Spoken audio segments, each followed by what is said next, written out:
In this video, we're going to show you how to take Smart Notes in Obsidian. Smart Notes are designed to help you capture ideas, connect information, and build knowledge over time.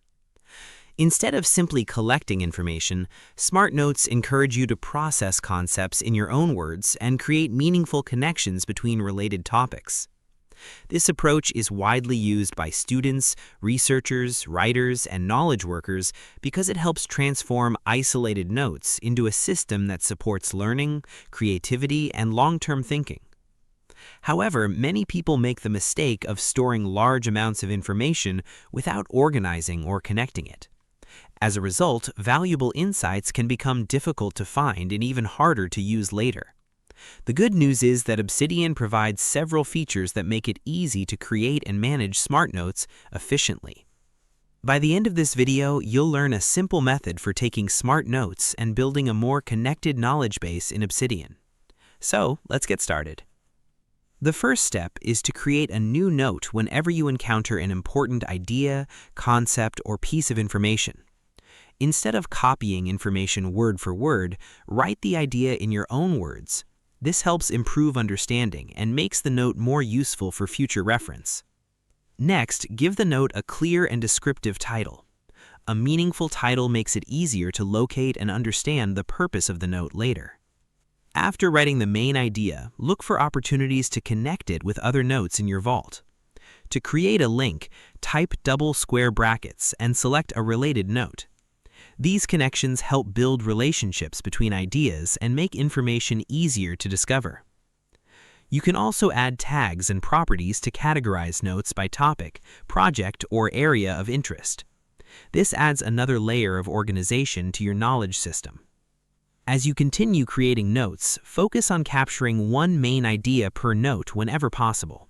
Smaller, focused notes are often easier to connect, review, and expand over time. You can also revisit existing notes and add new links whenever you discover relationships between concepts.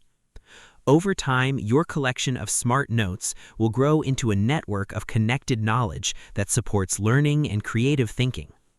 In most situations, this is all you need to do. Now, let's quickly recap what we covered. First, create notes that focus on a single idea and write information in your own words. Second, use links to connect related notes throughout your vault. And third, organize your notes using tags and properties while continuously building new connections. Remember that Smart Notes are not just about storing information, they are about understanding ideas, creating meaningful relationships, and developing knowledge over time. Using this approach consistently can make your Obsidian vault more valuable and useful as it grows. This is especially helpful for research, writing, studying, project planning, and personal knowledge management. Taking a few extra moments to create thoughtful and connected notes today can lead to deeper insights and better understanding in the future. And that's how to take Smart Notes in Obsidian. If you found this tutorial helpful, don't forget to like the video, subscribe to the channel, and share it with others who use Obsidian. Your support helps us create more tutorials, troubleshooting guides, and productivity tips to help you get the most out of your digital tools. If there's another Obsidian feature or issue you'd like us to cover, feel free to leave a comment below. We'd love to hear your suggestions and ideas for future videos. Thanks for watching, and we'll see you in the next video.